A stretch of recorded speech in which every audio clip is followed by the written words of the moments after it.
Kita kan sebagai manusia pasti banyak rasa baper-bapernya gitu kan. Kayak kesenggol dikit, dia apaan sih orang ini gini banget. PMS ya kak ya. Perkenalkan, nama saya Bella. Saya dari Denpasar.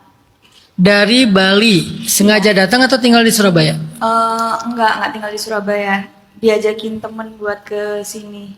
Oh, jadi dari Bali terbang untuk sharing time. Enggak sih, kerjanya Oh iya. pas doang. Kegeeran saya. Oh iya, pas lagi di sini berarti. Ya, Ya, silakan Mbak Bella. saya mau tanya. Jadi kita kan sebagai manusia pasti banyak rasa baper-bapernya gitu kan. Kayak kesenggol dikit, dia apaan sih orang ini gini banget. PMS ya kak ya. Paham. Apalagi posisinya saya kan baru beradaptasi dengan dunia kerja saya nih.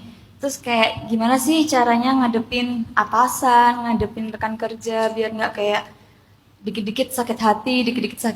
Jadi ngerasa kayak kenapa sih orang-orang kok nggak ada yang suka sama aku kayak gitu.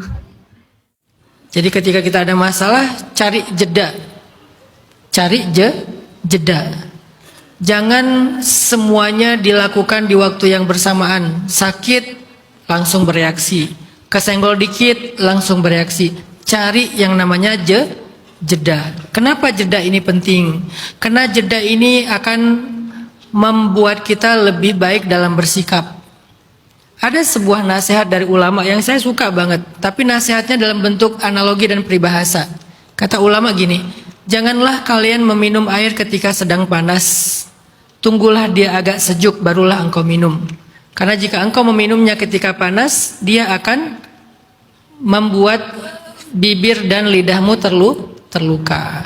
Nah, ini artinya air panas ini adalah sebuah masalah yang gak nyaman, perlakuan orang lain yang gak nyaman kepada kita. Jangan diminum saat itu juga. Artinya jangan direspon saat itu juga. Jadi cari jeda, walaupun jeda itu kadang cuman sekian detik, kayak inhale, exhale itu kan sekian detik doang ya. Apalagi kalau kita narik nafas panjang, itu berpengaruh kepada sikap kita. Begitu kita diperlakukan nggak baik, kita nggak sempat bernafas langsung ngerespon, itu beda hasilnya tuh. Bahkan nggak mau bernafas, padahal bernafas itu yang paling ringan kan. Apalagi ngambil jeda-jeda yang lebih, sekedar bernafas saja. Bernafas itu paling ringan, paling simple, tapi efeknya luar biasa. Makanya ketika kita ada masalah, beri jeda untuk diri kita sendiri. Bukan untuk orang lain, untuk diri kita sendiri. Sehingga jeda itu mendewasakan kita atau membuat kita lebih bijak. Sehingga saat setelah jeda, kita menyikapi sesuatu itu enggak over. Ketika jeda kita enggak akan menyikapinya secara over. Lagian kan secara neurologis, secara biologis, secara ilmiah, menarik nafas itu kan untuk membuat otak kita lebih rileks. Karena oksigennya dia maksimal gitu. Kalau udah rileks kan pasti rileks juga cara kita bersikap. Kebayang kita lagi kehabisan nafas, terus diperlakukan gak nyaman, otak kita lagi kosong dari oksigen, itu kan bahaya sekali ya. Isinya kan semuanya racun-racun, hal-hal yang gak baik. Sehingga akhirnya kita memperlakukan orang lain juga dengan toksik yang merugikan diri kita sendiri. Jadi beri jeda. Pesan moralnya beri jeda. Nah, jeda ini apa?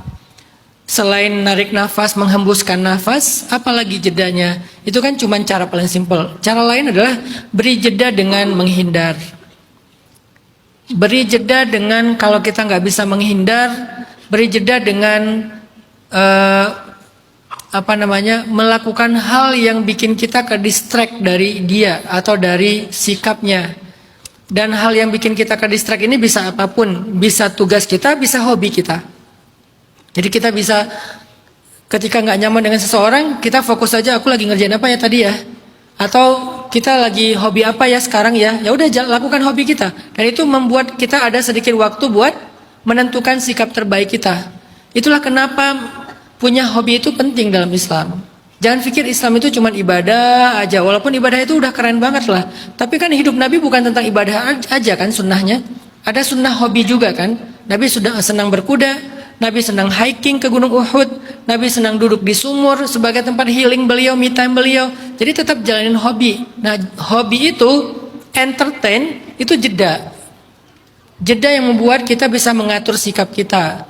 Tapi kalau misalnya kita langsung bereaksi, nanti takutnya sikap kita malah semakin menyakiti diri kita. Kalau menyakiti orang lain oke lah, tapi kalau menyakiti diri kita sendiri kan lebih rugi lagi nanti jadinya. Jadi beri jeda dengan jeda itu kalau dalam bahasa Arab itu disebut dengan rohah. Rohah jadi bahasa Indonesia rehat. Istirahah jadi istirahat. Karena kita nggak bisa bilang ro dan ha jadilah istirahat. Kan susah kalau kita bilang yuk istirahah dulu yuk capek.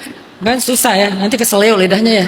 Jadi mending yuk istirahat dulu. Nah rohah itu adalah sesuatu yang dibutuhkan dalam hidup. Arih balak atau arih nafsak. Itu nasihat-nasihat dari ulama. Arih nafsak, arih balak. Artinya istirahatkan pikiranmu, istirahatkan hatimu. Mengistirahatkan itu artinya bukan diam. Mengistirahatkan itu artinya memberi jeda yang rileks buat diri kita. Dan itu bisa apa aja. Bisa yang sifatnya sekedar menghembuskan nafas. Bisa yang sifatnya entertain yang membuat kita jadi lebih nyaman. Bisa yang sifatnya memang mendistract pikiran kita dari yang toksik menjadi sesuatu yang positif, konstruktif, produktif. Kerjaan-kerjaan kita, tugas-tugas kita, beri jeda. Itu yang pertama. Yang kedua, belajar untuk menjadikan pemahaman tentang ujian tadi itu sebagai salah satu belief dalam hidup kita. Apa yang kita belief, apa yang kita percaya. Tidaklah ada sesuatu yang menyakiti kita kecuali itu menggugurkan dosa kita dan mengupgrade value kita. Semakin sering kita disakiti, sebagaimana Nabi Muhammad semakin sering difitnah, dibilang gila, dibilang penyair, dibilang penyihir, dibilang abtar, laki-laki mandul, bla bla bla, semakin Allah angkat derajat beliau. Wa rafa'na laka dzikrak, inna a'tainakal kautsar. Makin ditinggikan derajatnya sama Allah, makin di-upgrade value Nabi Muhammad. Semakin dihina sama Abu Jahal and the gangs, semakin Nabi Muhammad itu dikenal di seluruh penjuru jazirah Arab. Maka kalau ini sampai ke level belief, setidaknya dari 3 kali toksik ada 1 yang nyantol. Ah ini menggugurkan dosa saya. 2-nya kita masih sedih. Lama-lama jadi 2 yang nyantol. Lama-lama 3-3-nya nyantol sebagai sesuatu yang kita percaya. Ah ini akan menggugurkan dosa saya. Ini mengangkat derajat saya. Saya sekarang ada di fase percaya banget kalau ada yang membicarakan saya dengan sesuatu yang nggak benar atau yang menyakiti saya ada di fase meyakini berarti dia lagi transfer saya pahala. Kalau dia kurang pahala, orang dia nggak sholat misalnya nih, berarti dia lagi mendapatkan transferan dosa dari saya. Tetap sebel sih, tetap sedih, tapi ada obatnya. Jadi bukan nggak sedih sama sekali, ada sedihnya, tapi langsung ada obatnya. Begitu orang ngomongin saya, sedih dan saya, tapi langsung diobatin. Tapi kan dia lagi ngasih saya transfer pahala. Mungkin saya nggak akan masuk surga dengan amal saya, karena saya bukan orang yang soleh-soleh banget, bukan yang ahli ibadah banget. Siapa tahu saya masuk surga gara-gara sering diomongin. Walaupun jangan sampai mancing, netizen tolong dong ngomongin saya. Kan nggak mungkin ya. Nggak perlu juga kita bilang ke orang kantor, kalian nggak ngomongin aku hari ini, ngomongin dong. Nggak perlu. Maksudnya, kalau itu terjadi tanpa kita minta pun, punya belief itu. Kebayang nggak kalian diomongin setiap hari, artinya setiap hari kalian ditransfer pahala. Pahala apa Ustadz? Bisa jadi tergantung orangnya. Siapa tahu dia ahli sedekah. Siapa tahu dia ahli tahajud. Minimal dia ahli duha. Kalau nggak ada pahala apapun, ya udah dosa kita. Kita nggak sadar kalau kita tuh banyak dosa, tapi Allah nggak mencatat itu. Pas dihisab, kok nggak ditanyain dosa ini, kok nggak ditanyain dosa ini, kok nggak ditanyain, malah ditanyainnya ke fulan. Kenapa kamu melakukan dosa ini? Enggak ya Allah, aku nggak ngelakuin dosa ini, tapi ini ada di catatan kamu. Kenapa? Karena kamu membicarakan dia dan kamu nggak punya amal sehingga dosa dia yang ditransfer ke kamu. Belief ini kita bangun pelan-pelan dalam bentuk exercise tentang awareness kita.